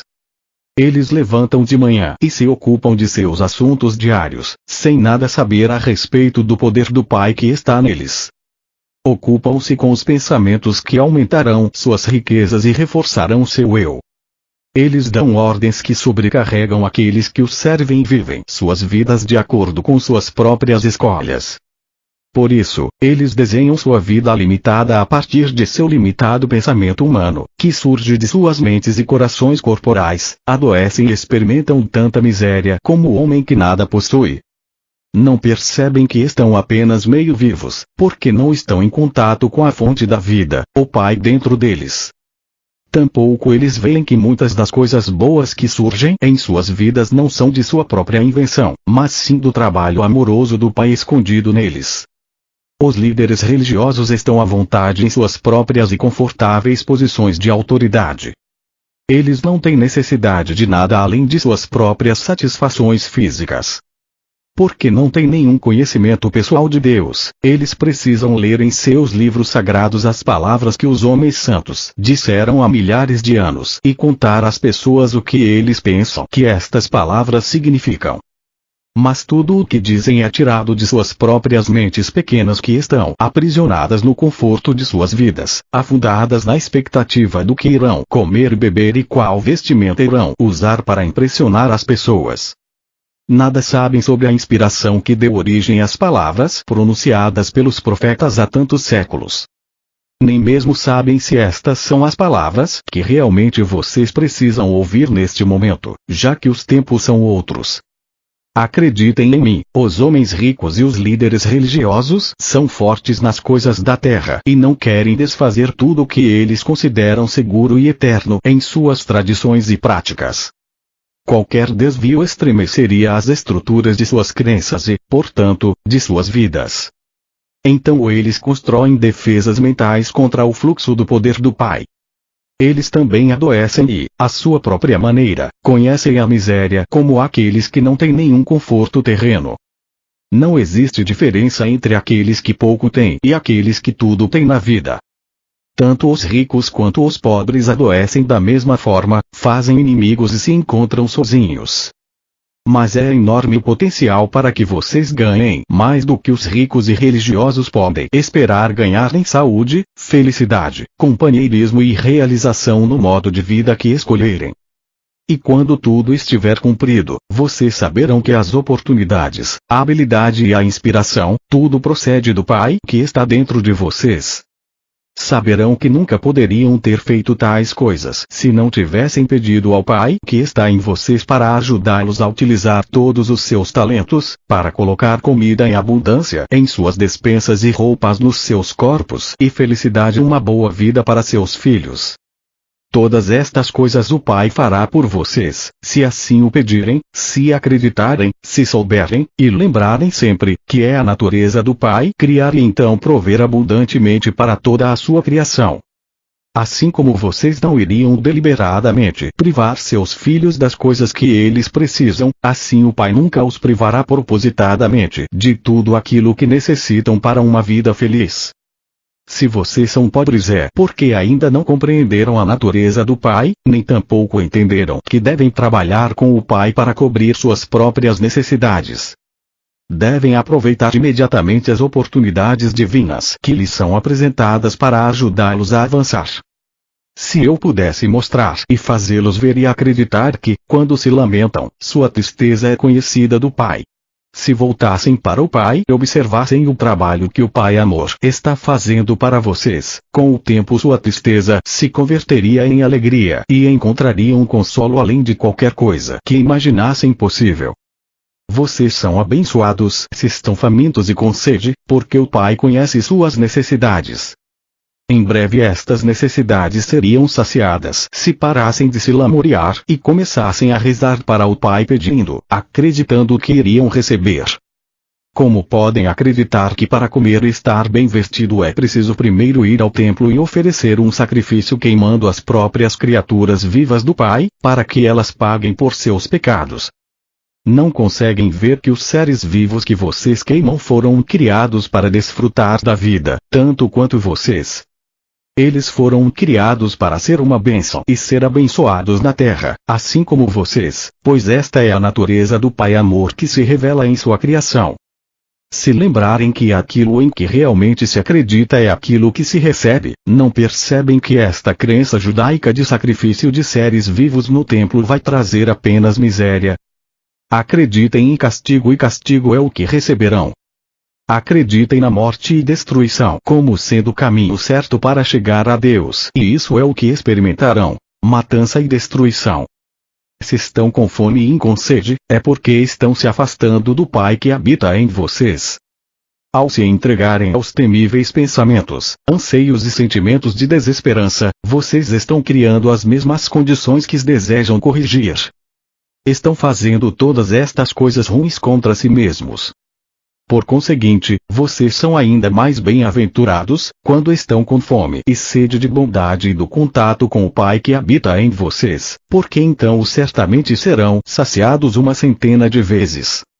Bem-aventurados são quando os atacam e roubam, porque quando permanecerem em perfeita confiança verão Deus em ação e a libertação acontecendo. Bem-aventurados são quando estão envolvidos em conflito e ainda assim podem ser compassivos com o próximo e ser os pacificadores. Levam no coração o amor que vem do Pai e realmente são filhos do Pai. Bem-aventurados são quando, mesmo sendo profundamente injustiçados, ainda assim podem perdoar e demonstrar misericórdia, abstendo-se de buscar justiça ou perseguir a quem os tenha insultado. Coloquem-se diretamente em sintonia com o amor que é Deus ativo em vocês e da mesma forma serão poupados nos momentos de dificuldade. Os mais abençoados de todos são os puros de coração, porque estes se livraram de toda raiva, ódio, vingança, maldade, inveja e dureza de coração, e estão diante do mundo como o amor feito visível. Eles vão conhecer a realidade chamada Deus e saberão que a realidade é o Pai dentro deles. Como posso ajudá-los a ver esta grande verdade? Como posso ajudá-los a ver a realidade do reino dos céus, o reino de Deus? Vocês não têm que ficar olhando para o céu, porque não é lá onde verão a atividade do Pai de forma tão clara que, sem dúvida alguma, reforçará a sua fé. É aqui, onde através dos séculos as pessoas têm cometido o grande erro de olhar para os seus sonhos e imaginação, criando por si mesmos um Jeová que não existe. Não encontrarão o Pai acima de vocês, em algum lugar do céu. O Pai não está em nenhum lugar especial, mas em todo lugar ao redor em tudo. Vocês podem ver a maravilhosa atividade do Pai. Olhem em volta para as coisas que crescem, o trigo, a grama, as flores, as árvores e os pássaros. Em cada coisa viva, verão misterioso e maravilhoso trabalho do Pai em incessante atividade. É aqui que o Pai está no perfeito controle. Podem ver que há lei e ordem perfeitas, crescimento, desenvolvimento e finalmente a colheita para abençoar o homem, os animais e os pássaros.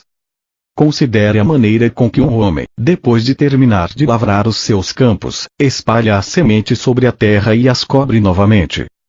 Ele arruma suas ferramentas e vai para casa satisfeito pois, afinal, se chover suficientemente, haverá comida para alimentar os seus filhos.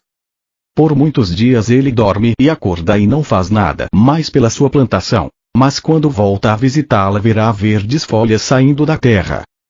Mais tarde voltará e verá o crescimento de caules e folhas, e mais tarde ainda ele verá a formação da semente. Um dia, finalmente, que o grão já está cheio e dourado, pronto para a colheita.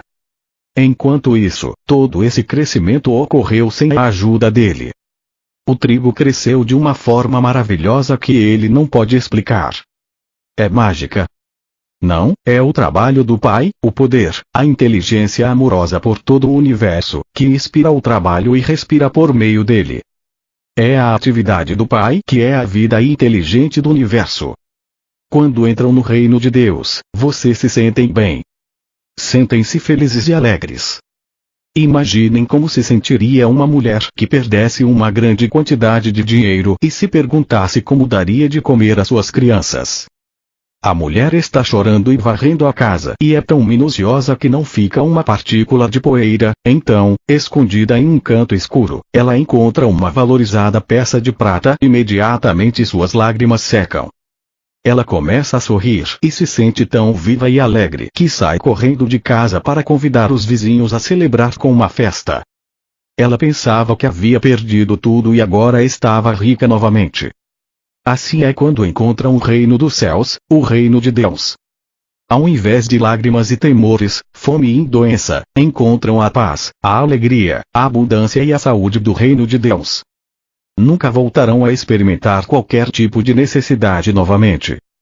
O reino de Deus também pode ser comparado a um homem muito rico que era comerciante de pérolas. Toda sua vida ele havia querido encontrar uma pérola especial que ofuscasse todas as demais, seria perfeita e impecável e ele seria a inveja de todos os demais comerciantes. Um dia ele encontrou a tal pérola, linda além da imaginação, mais perfeita que todas as demais. Vendeu tudo que possuía, abandonou tudo que havia acumulado para comprar aquela pérola e estava feliz para além de todos os sonhos. O que significa isto?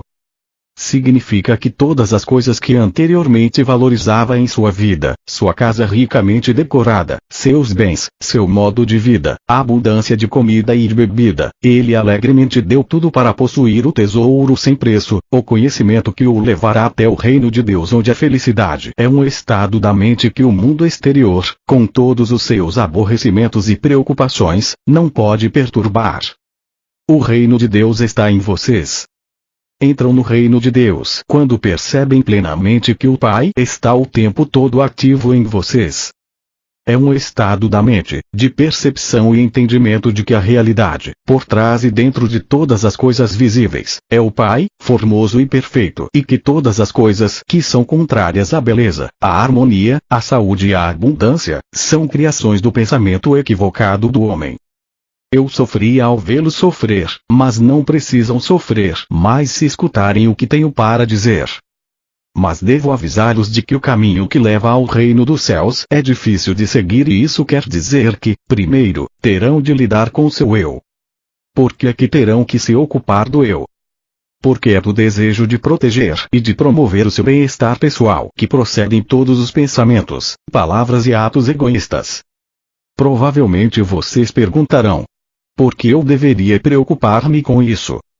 Se o que diz é verdade, que não há castigo, que Deus não vê as faltas, então por que deveríamos estar preocupados com a maneira como nos comportamos? Há tanta coisa para ser aprendida aqui que eu mal sei por onde começar. Como já expliquei, vocês extraem sua vida do Pai.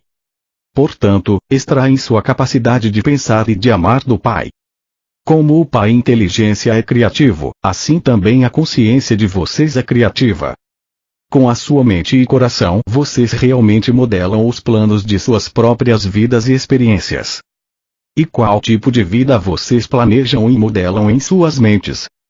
Se alguém irrita ou machuca vocês, retaliam de alguma forma. Acreditam que se alguém se apropria de seu olho, devem retirar o olho do adversário em troca. Acreditam que quem mata deve ser morto como castigo ou compensação. Acreditam que quem os rouba deve pagar por isso, que aquele que rouba sua mulher deveria ser apedrejado junto com sua esposa. Acreditam que é necessário exigir o pagamento pelo mal que passa por sua vida. Como é da natureza humana ferir os outros e vocês têm sido ensinados a retaliar, suas vidas são um contínuo cenário de guerra. Guerra no lar entre maridos e esposas, filhos, vizinhos, entre pessoas públicas e também entre as nações. O pai ignora esta guerra em suas vidas, mas conhece a tensão que surge dela em suas mentes e corpos. Mas nada pode fazer para aliviar esta dor, até que vocês mesmos coloquem um fim a ela. Vocês mesmos devem cessar a luta e viver em paz com suas famílias, seus vizinhos, entre empresários, entre pessoas públicas e entre países. Só então, o trabalho amoroso do Pai poderá tomar seu lugar em sua mente, coração, corpo e vida. Só então poderão reconhecer e ver o trabalho amoroso que está sendo realizado em vocês, e para vocês, pelo Pai. Lembrem-se também da grande lei: vocês colhem exatamente aquilo que plantam. Não se pode colher figos de amoreiras, nem uvas da árvore de espinhos, ou colher trigo do joio. Pensem nisso e compreendam esta parábola, porque isso é muito importante para vocês, não somente nos dias de hoje, mas também em todos os seus dias e anos que virão, mesmo na eternidade. Assim, se querem mudar suas vidas, mudem seus pensamentos, mudem suas palavras decorrentes desses pensamentos, mudem suas ações decorrentes desses pensamentos. Aquilo que está em suas mentes criará todas as suas experiências, suas doenças, pobreza, infelicidade e desespero. Um homem gritou para mim: diga-nos, mestre, como podemos permanecer em paz com nossos vizinhos quando eles mesmos não vivem em paz conosco? Sorri para ele e disse: quando seu vizinho chega até você e diz que ele tem que viajar a alguma distância e não quer ir sozinho e pede para você ir com ele, o que você faz? O homem riu. Se meu vizinho quisesse me levar para longe do que eu estivesse fazendo, eu não ficaria satisfeito.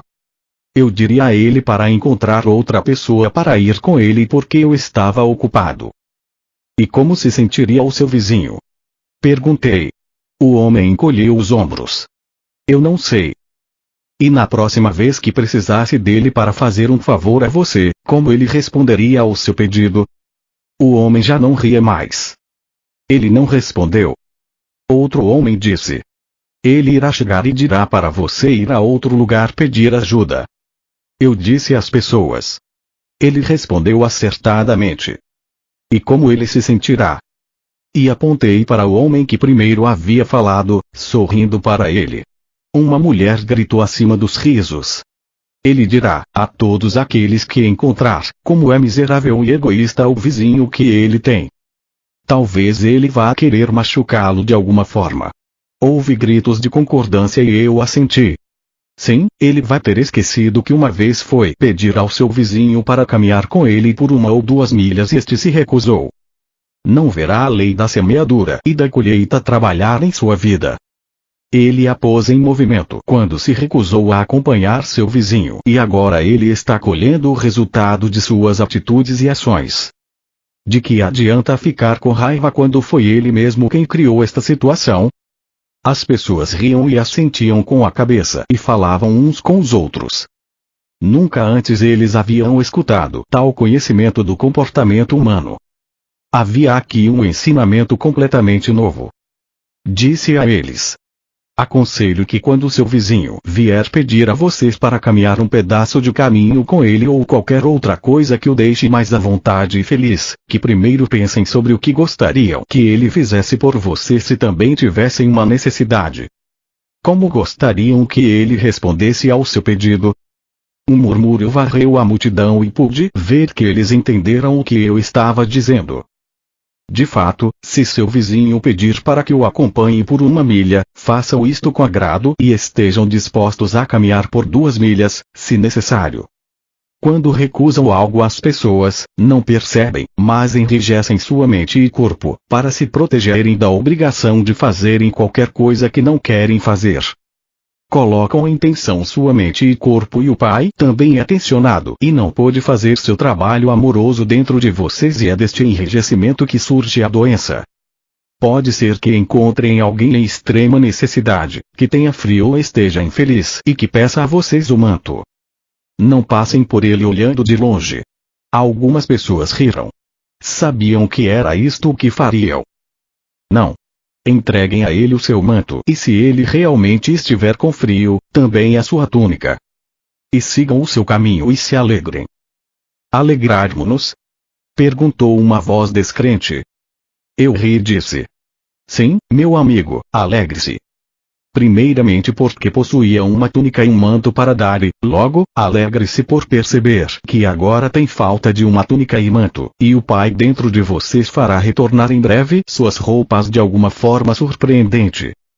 No entanto, se entregar a túnica e o manto e continuar a caminhar, resmungando para si mesmo. E agora, por que fiz isso? Fui um tolo. Agora, sentirei frio no lugar dele e as pessoas rirão de mim porque dei a ele minha túnica e manto e fiquei eu mesmo sem nada, e o que dirá a minha mulher quando eu chegar em casa? As pessoas concordavam e riam, apreciando a imagem do homem que dá sua túnica e manto e em seguida lembra que coisa insensata fez a si próprio. Eu sabia que, muitas vezes, se privavam para ajudar os outros, e lamentavam sua generosidade logo depois. Esperei por um momento e então falei em voz alta para conseguir plena atenção de todos. Mas eu não disse que colhem o que plantam. Não disse claramente que seus pensamentos, palavras e ações criam sua vida futura. Então o que querem semear para colher depois de terem dado a túnica e o manto ao estranho? Querem que seus presentes voltem novamente para vocês, ou querem ficar sem a túnica e o manto durante muito, muito tempo? Porque é isso o que acontecerá se continuarem seus caminhos irritados e chateados porque doaram suas roupas. Suas palavras e ações selarão, endurecerão como uma rocha, a pobreza que trouxeram para vocês por terem doado a túnica e o manto. As pessoas já não riam nem sorriam mais, estavam muito caladas e escutando atentamente. Lembrem-se, primeiro façam aos outros o que gostariam que fizessem para vocês e então haverá paz e contentamento em sua mente e coração e o Pai poderá fazer o seu amoroso trabalho em seu corpo, mente e coração. Doem abundantemente e alegrem-se porque vocês têm presentes para doar aos necessitados e porque, enquanto estão doando, seus dons vão sendo restaurados da forma que mais necessitam. Doem com o coração contente, doem com confiança e com o conhecimento de que onde houver carência em suas vidas, assim fará o Pai o seu trabalho amoroso com abundância em vocês, e para vocês. Nada façam com um coração pesado, porque um coração pesado é o que continuarão tendo.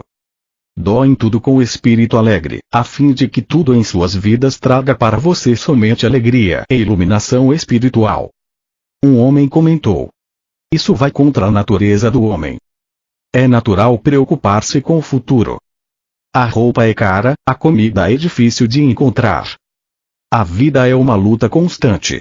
Respondi em voz alta porque ele estava apenas dizendo que eu sabia que a maioria dos meus ouvintes estava pensando. Mas você não sabe com certeza se amanhã estará lutando para viver. Não sabe se amanhã terá um trabalho esplêndido ou qualquer outra coisa maravilhosa que possa vir para você. Não sabe isso, mas o que está tornando certo para você mesmo é que não haverá um trabalho maravilhoso ou qualquer outra excelente oportunidade em sua vida, porque você está criando as circunstâncias do seu amanhã. Ele irritou-se. Eu estou. Como estou fazendo isso? Não acabei de explicar? Virei-me para o povo rindo. Digam-me, como foi que este homem de túnica vermelha, aqui na frente, criou seus amanhãs? Houve silêncio na multidão, então um jovem rapaz, Marcos, gritou para mim. Eu sei. Ele disse que deveria lutar para comprar comida e roupa. Você tem nos dito que aquilo que pensamos e falamos, nós receberemos. Exatamente, eu disse. Você é um menino muito inteligente. Você compreendeu. Cuidem para não criar para vocês mesmos as coisas que não desejam. E eu ficarei contente que você seja meu discípulo quando for mais velho, se seus pais assim o permitirem. Algumas pessoas riram, mas outras não. Eu via que elas não acreditavam em nenhuma palavra do que eu dizia. Nunca entrarão no reino dos céus estando angustiados. Se hoje seu dia foi difícil, por que se lamentar por isso? Vocês se sentirão melhor se reclamarem a respeito. suas lágrimas farão seu dia mais feliz. E se vocês se angustiam pelo seu amanhã, estão carregando-o de penúrias e fadigas antes mesmo que ele chegue. Por que fazê-lo então? Que bem isto fará para você? Quando é que a ansiedade realizou alguma coisa para você? Como se você pudesse se tornar um homem mais alto ficando angustiado por ser muito baixo. Não se fixem naquilo que não possuem. Permaneçam nas coisas que podem ser suas se voltarem para o Pai que está em vocês, se pedirem com perfeita fé, acreditando que receberão, e eu digo sem medo de contradição, que receberão. Mas devem pedir adequadamente, acreditando. Nada receberão se ao pedir questionarem se o pedido teria sido ouvido ou se o Pai estaria com vontade de dar aquilo que desejam. Esta é a forma humana de dar, mas não é a forma do Pai que dá abundantemente e responde às suas necessidades. O Pai sempre derrama suas bênçãos sobre vocês, a dádiva do alimento abundante, do vestuário, da habitação, dos amigos, sempre que estejam com a mente e o coração limpos e contanto que confiem continuamente no Pai como seu apoio de todos os momentos. Se rezam e não recebem, não pensem, nem por um instante sequer, que não existe Pai, ou que o Pai não os escuta. Ao invés disso devem perguntar-se o que existe em vocês que está impedindo que a obra amorosa do Pai seja feita em vocês e para vocês. Se vão ao altar para rezar ou fazer uma oferta e no caminho se lembram de ter brigado com alguém, retornem e vão até esta pessoa e façam as pazes com ela. Então, quando abordarem o Pai em oração, estarão com a mente pura e limpa e serão ouvidos pelo Pai e o Pai poderá responder dando aquilo que precisam, na paz e quietude do seu ser. Se ainda não acreditam que o Pai cuida de sua criação, olhem ao seu redor para as radiantes flores nos campos. Como são lindas! Considerem o pensamento brilhante de quem desenhou sua forma, sua beleza. Onde vocês encontrariam as cores que veem em suas pétalas? Com toda a sua sabedoria, o próprio Salomão não foi capaz de ter roupas tão bonitas feitas para ele. Vejam o modo como as flores atraem as abelhas e as abelhas ajudam a carregar as sementes da próxima estação, para tornar o seu mundo maravilhoso e produzir alimento. Porque não podem acreditar e confiar no Pai quando o mundo ao seu redor foi planejado, desenhado e cuidado de uma forma tão maravilhosa. Mas lembrem-se, estas plantas e árvores, ao contrário da humanidade, não podem queixar-se de sua sorte, nem se sentirem famintas ou despidas e assim não anulam o trabalho que o Pai realiza nelas. São vocês, com suas contínuas queixas e palavras a respeito do que falta a vocês, sua agressão contra os demais, a sua insistência em querer retaliar, suas críticas e calúnias, que produzem em consequência a sua carência, e suas enfermidades, de forma consistente, dia após dia. Eu disse estas coisas para preparar aqueles de vocês que estão doentes, para curá-los.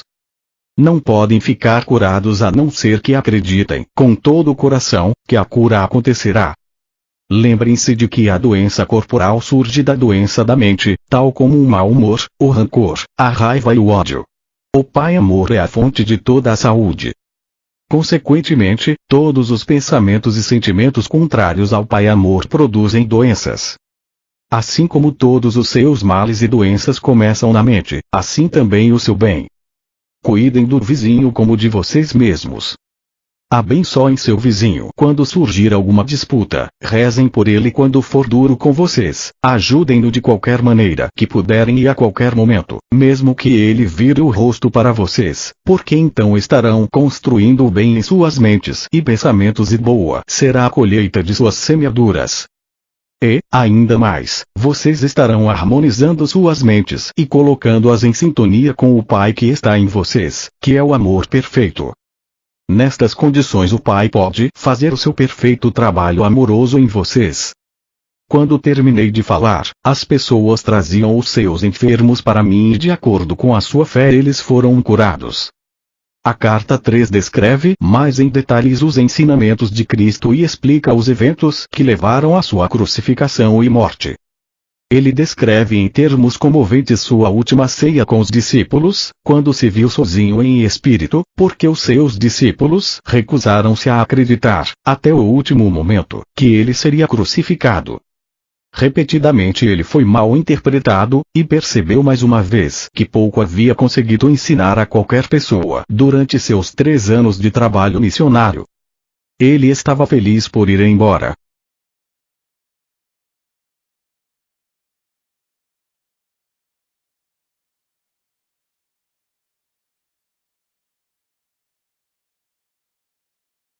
Estive envolvido. Quando saí do deserto e pus o pé na estrada em direção à minha aldeia de Nazaré, ainda estava exultante, exuberantemente feliz com o conhecimento tão gloriosamente revelado a mim no deserto. Fixei completamente meus pensamentos em tudo que havia aprendido e, se meus pensamentos se perdiam nas minhas antigas formas negativas de pensar, rapidamente me voltava para o Pai para receber inspiração e determinação para superá-los. Desta forma, eu voltava constantemente à luz da consciência e do entendimento. Algumas pessoas me olhavam com desconfiança, vendo minha alegria e também minha aparência suja e descuidada. Será que eu estava bêbado? Perguntavam-se. Outros me olhavam com aversão. Ao invés de reagir com raiva, como fazia no passado, eu lembrava que havia sido abençoado com visões e conhecimento que eles não podiam nem imaginar. Abençoei-os, rezei para que sua visão interior se abrisse de maneira semelhante e continuei em paz o caminho até minha casa. Entretanto, alguns aldeões olharam com compaixão para meu lamentável aspecto e correram para suas casas para buscar-me pão e mesmo vinho, para ajudar-me a continuar o caminho. Havia sempre alguém que me oferecia abrigo para a noite. O Pai Vida de fato supriu todas as minhas necessidades e me deu toda a proteção necessária. Durante todo esse tempo, eu não disse nenhuma palavra a respeito das minhas semanas no deserto. Sentia que ainda não era o momento. Por fim cheguei à minha aldeia, Nazaré, e o povo caçoou abertamente de mim, apontando o meu aspecto imundo e minha roupa rasgada. Vagabundo, preguiçoso, sujo foram algumas das palavras mais amáveis que me lançaram. Cheguei à porta de minha mãe com um sentimento de pavor de ser novamente um corpo humano para falar ao mundo, além de ter outras dimensões nas quais ensino, treinei uma alma sensível para receber e transcrever. É o melhor que posso fazer para falar pessoalmente com você. Espero que você possa receber e aceitar isso. Tudo aquilo que for errôneo será apagado. Esteja certo disso. Os incidentes e as curas relatados nas páginas que seguem não são importantes. Eles aconteceram, mas são contados apenas para que você possa entender o seu verdadeiro significado espiritual. À medida que for lendo, quero que você relacione as condições de 2000 anos atrás com a sua vida e tempo presentes. Quero que você considere a pessoa de Jesus como o ícone do que finalmente pode vir a ser alcançado por todo ser humano que estiver pronto e disposto a converter-se no membro fundador do reino do céu na terra. Ainda que as pessoas do seu mundo sejam o que você chama de sofisticadas e cheias de importância, com seus modernos conhecimentos e ensinamentos, versados nos costumes contemporâneos e nas novas formas de se relacionarem uns com os outros, as pessoas daquele tempo eram basicamente iguais a você. Elas eram controladas e motivadas inteiramente pelos seus impulsos gêmeos de ligação, rejeição, desejos, repulsões, assim como você.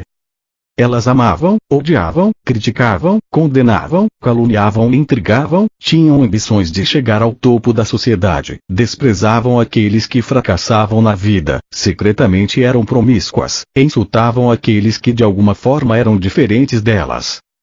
Para ajudar você a compreender e a entrar plenamente naquele tempo em que estive na Terra, minha consciência desceu até o seu plano de existência terrena para experimentar mais uma vez a pessoa de Jesus, as emoções e os acontecimentos nos quais, pois eu sabia que ela ficaria mais chocada do que seus vizinhos ao me ver diante dela. Magro, mostrando os ossos sob a pele, os olhos fundos, as bochechas vazias, a face queimada, os lábios rachados do sol, a barba longa e embaraçada. E a roupa? Ficaria furiosa ao ver minha roupa, sua cor original totalmente irreconhecível pelo pó do deserto e o tecido desfeito e rasgado. Subi os degraus e preparei-me para aguentar a fúria de minha mãe. Quando chamei, minha irmã veio à porta. Olhou-me boquiaberta, assustada e com os olhos arregalados e bateu-me a porta na cara. Ouvi-a correr para os fundos da casa, gritando: "Mãe, venha depressa, há um homem velho e sujo na porta." Escutei minha mãe resmungando irritada para si mesma, enquanto corria para a porta. Abriu-a de repente e ficou paralisada pelo choque. Eu sorri por um momento. Ela olhou-me de cima a baixo cada vez mais horrorizada ao dar-se conta de que este homem de terrível aspecto era de fato seu filho rebelde, Jesus. Estendi minha mão para ela, dizendo: "Sei que causo pena a você, mas pode ajudar-me." Imediatamente sua expressão mudou, levando-me para dentro, trancou a porta. "Depressa", disse para minha irmã assustada. "Deixa de escândalo e põe água para ferver. Seu irmão está morto de fome. Não importa em que confusão se meteu, ele é da família. Temos que cuidar dele." Suavemente me ajudou a tirar a roupa, inclinou-me sobre um grande recipiente de água e esfregou-me até ficar limpo. Lavou-me, cortou meu cabelo e barba e cuidadosamente cobriu as feridas do meu corpo e lábios com uma pomada cicatrizante. Nenhum de nós quebrou-se. Carta 2. Esta carta, mais do que lida, deve ser ponderada. Eu sou Cristo. Enquanto atuo desde as mais altas esferas da consciência criativa divina, minha influência envolve o seu mundo. Usando uma metáfora, estou tão distante em consciência do seu mundo quanto o Sol está da Terra. Entretanto, se você me chamar com sinceridade, estarei tão perto quanto for necessário para ajudá-lo. Haverá muitos que não poderão receber estas cartas. Estes ainda não estão prontos para elas. Haverá aqueles que tentarão abafar a sua existência, uma vez que os ensinamentos que contém serão uma ameaça para o seu sustento ou religião. Eles não terão êxito. A oposição apenas reforçará estas cartas. Haverá aqueles que receberão estas cartas com alegria, uma vez que suas almas sabem que mais além das religiões do mundo se encontra a verdade, a realidade da existência. Estes prosperarão e finalmente salvarão o mundo da autodestruição. Agora continuarei minha autobiografia do ponto onde parei em minha última carta. Meu propósito, ao dar a você alguns detalhes biográficos de minha entrada na vida pública como mestre e curador, é evidenciar as atitudes e comportamentos da minha juventude, assim como as circunstâncias em que alcancei o meu próprio estado de humanidade espiritualizada. É importante que você possa visualizar como era a Palestina na época em que estive na Terra e perceber claramente os conflitos internos que meus ensinamentos despertaram nas pessoas doutrinadas na crença judaica e nos ritos tradicionais. Estes conflitos são ponto central que incapacitou os evangelistas de registrar, com precisão, tudo aquilo que tentei ensinar. Nos evangelhos são frequentes as referências às minhas parábolas que descrevem a realidade do reino dos céus ou reino de Deus, seja qual for o termo que os evangelistas tenham utilizado. Porém, em nenhum lugar foi feita uma tentativa para aprofundar o sentido das palavras em si, para explorar as figuras de linguagem, ou para chegar ao significado espiritual do reino de Deus ou do reino dos céus. À medida que eu falar sobre os verdadeiros sermões que dei às pessoas, à luz das minhas experiências no deserto e do seu próprio conhecimento dos fatos científicos, você será capaz de entender pelo menos um pouco daquilo que tentei ensinar naquele tempo. Uma vez que meu sucesso foi muito limitado, é imperativo que outra tentativa seja feita no começo desta nova era, deste milênio, pois é com base no meu elevado conhecimento espiritual, privilegiado e iluminado, que será fundada e se desenvolverá a próxima era. Foi, e ainda é, essencial que um mestre como eu e como outros que existiram, muito sensíveis e totalmente comprometidos mental e emocionalmente com a busca da verdade da existência, venham à Terra cunhar palavras para descrever para a humanidade, aprisionada em palavras, aquilo que reside na dimensão criativa universal em um estado não definido. Se não fosse por tais mestres inspirados, as pessoas na Terra permaneceriam na ignorância a respeito de tudo o que há além da Terra, pronto para ser contatado e pessoalmente experimentado e absorvido, para promover a futura evolução espiritual. E ainda mais, se diz que a Bíblia é o livro mais amplamente lido no mundo. Na sua forma presente, ela serviu aos seus propósitos. O Novo Testamento, da forma como está, com toda a carga de interpretações errôneas, é um impedimento para a evolução espiritual. Agora é tempo de avançar para uma nova esfera de percepção e compreensão mística. Uma vez que me é impossível